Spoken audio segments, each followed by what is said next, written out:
mo. Handa ka na, Lola. Sabay-sabay kasi lalanding yung airplane sa mukha mo. Brutal itong mga apo na. Sabay-sabay lalanding sa mukha ni Lola tong airplane. Sabay-sabay. Okay. Ayan, on cue. Ma'am, may on cue. Birthday ka, ano doon? May nagpa-shoot. Bato dyan. Pabigat. Ako magiging yan. Okay na. Teka nga, ito na lang. Yung mo kayo. On cue. Wait lang ha, wait lang. Wait lang. Okay, lights ready. Wait lang. Lights ready. Action. Alright. Lights ready. Okay, lights ready. Okay. Clapper. Kamatayan ni Lando. Take.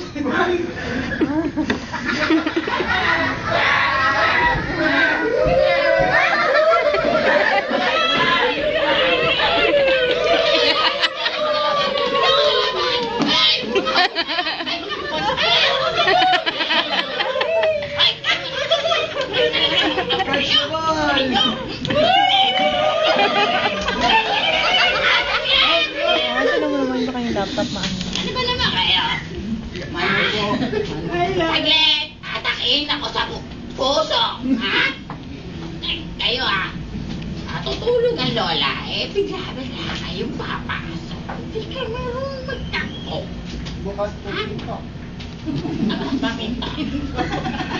Hindi mo po hindi sinaripito. Paano kung pagsamantalaan ako?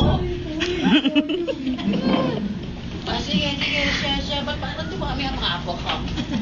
Siyempre naman ako, Lola. Sige. Gusto niyo ba ng kwento ulit, mga apo? Sige, settle down. Ayaw nga pala.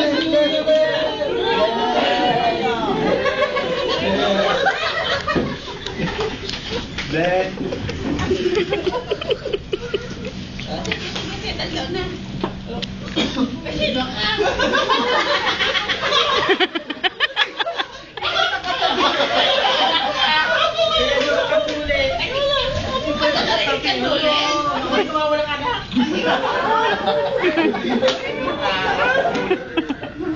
Yun, yun na.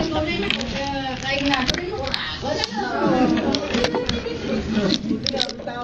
Di bali pa. Jojo.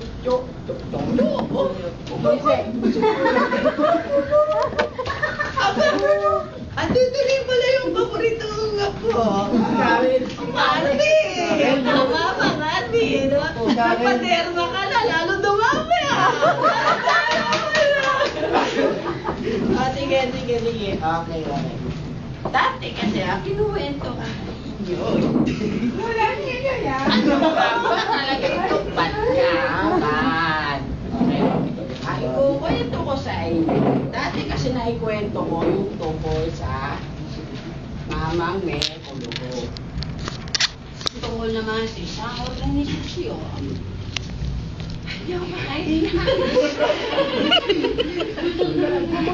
Sa isang organisasyon, saan ako ay sumaki.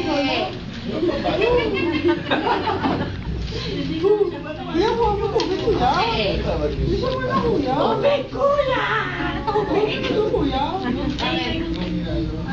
Nakikita nyo?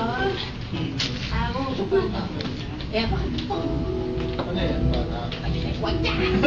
Ito talaga! Tok! May kasabihan tayo na walang nagsisimula sa malaking at habang ito'y kumakalat, ito'y napakinggan ng mga tao. Ngunit may mga ibang narinig at yung iba naman ay binaliwala ito. At yung mga nagbaliwalang ito ay nagsayang sila ng oras. Sayang. Nagkaroon ng pamunuan o pagbuo ang isang pamunuan upang bumabay sa unti-unting paglaki ng organisasyong ito. At nagbigay ng tamang pamantayan sa gabay at pag-unlad sa pamamagitan ng edukasyon. Kaya edukasyon, pagsasanay at informasyon. At sa ito rin naging paraan upang maging magaan ang pamumuhay ng mga kasapi at napigilan ang ibang kahirapan. At nagkaroon din ng iba't ibang serbisyo para sa mga kasapi. Ito ay ang mga serbisyong medikal, pangkabuhayan. Ito, pangkabuhayan. Ako, ba't pa bagal-bagal mo? Lalaki ka ba? Mabilis pa ako. Eh, kaya nga, dami ko nga po. Mabilis ang lola eh. Totoo yun.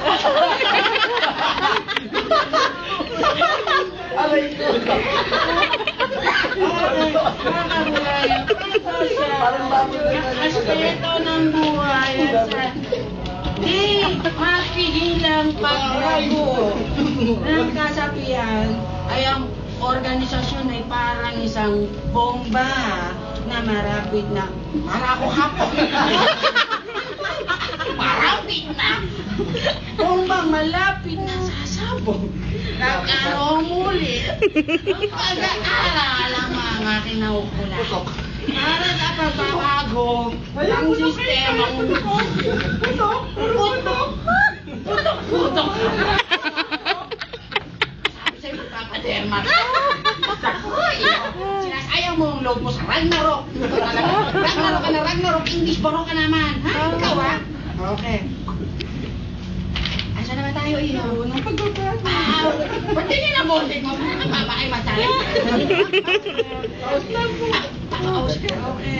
Okay, parang pag-aaral pagbabago ng sistema sa pamamagitan ng mga bagong teknolohiya, yung iPad, cellphone, computer, internet, yan. Para sa masigit na pangangailangan ng kasapi tungo sa mga darating pang mga hamon ng buhay. Baliktad, Apo, ano ka ba talaga?